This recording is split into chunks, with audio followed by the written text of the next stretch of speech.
Let's talk about a word that makes a lot of people, well, a little nervous. Debt.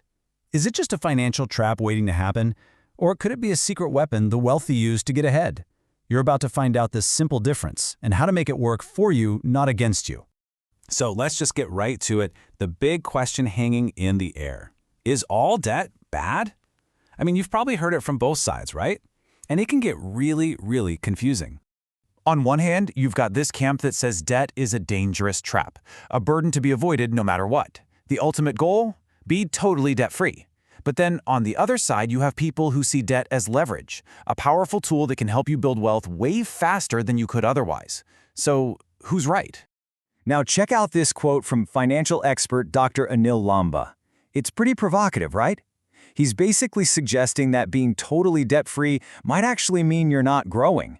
That's a bold idea, and it kind of forces you to rethink everything you've ever been told about debt. Okay, so to really unpack that quote, we need to get down to the brass tacks. We've got to break down the fundamental difference between good debt and bad debt. It's a really simple distinction, but honestly, it changes everything.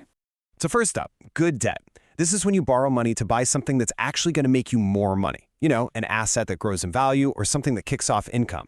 Plain and simple, it's an investment in your financial future. And then we've got bad debt. This is when you borrow for things that just lose value.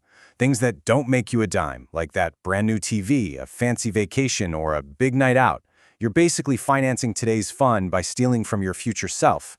So, that's the theory. But what does this actually look like in the real world? Let's dive into 3 powerful examples of how good debt can seriously build wealth. All right, first up, let's talk about a small business loan. Picture this. A business owner can either save up for years and years to buy new equipment, or they can take out a loan and get it right now. Guess which one they chose?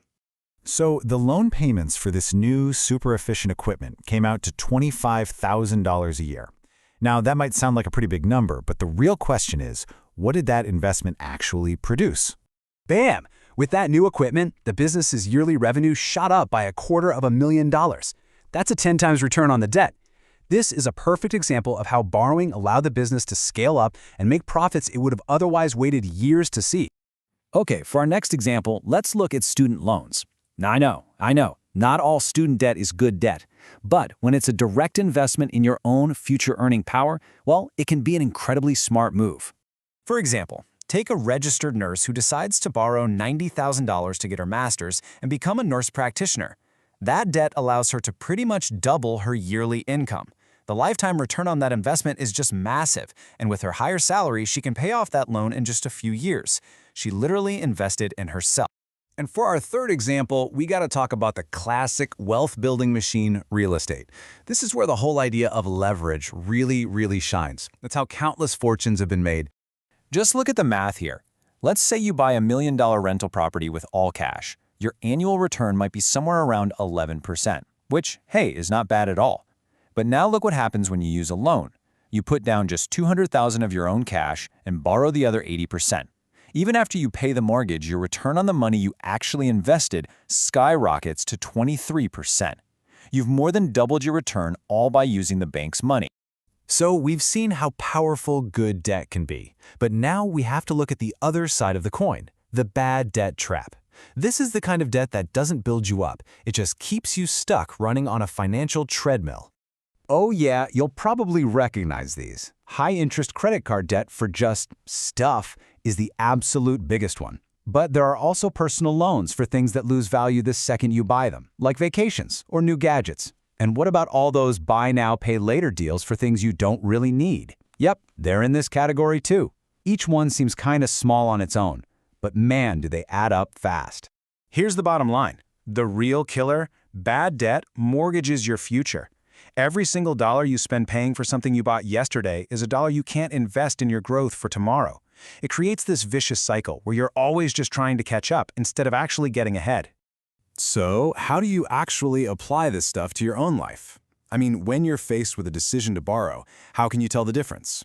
Well, it all comes down to a really simple litmus test. This right here is the most important thing to get. It's not about the type of loan, whether it's called a car loan or a personal loan. The label does not matter. What matters is the purpose. What are you actually going to do with the money? And this illustrates the point perfectly. A car loan can be good debt or bad debt. If you're buying a van for a delivery business that's going to bring in money, that's good debt. But if you're taking out the exact same loan for a luxury car that just sits in the driveway losing value, well, that's bad debt. Same loan, two totally different financial outcomes. So before you ever sign on the dotted line, you have to ask yourself these 3 simple questions. Number 1, will this increase my income or build my wealth? Number 2, will this actually save me money in the long run? And number 3, and this one's crucial, can I comfortably afford the payments without stressing myself out? If the answer to any of those isn't a loud and clear yes, you really need to hit the pause button and think again. All right, let's bring this all home. What's the one big idea you should walk away with today? The truth is, debt isn't good or bad. It's neutral. It's just a tool. Seriously, think of a hammer. In the hands of a skilled builder, it can create something amazing, like a house.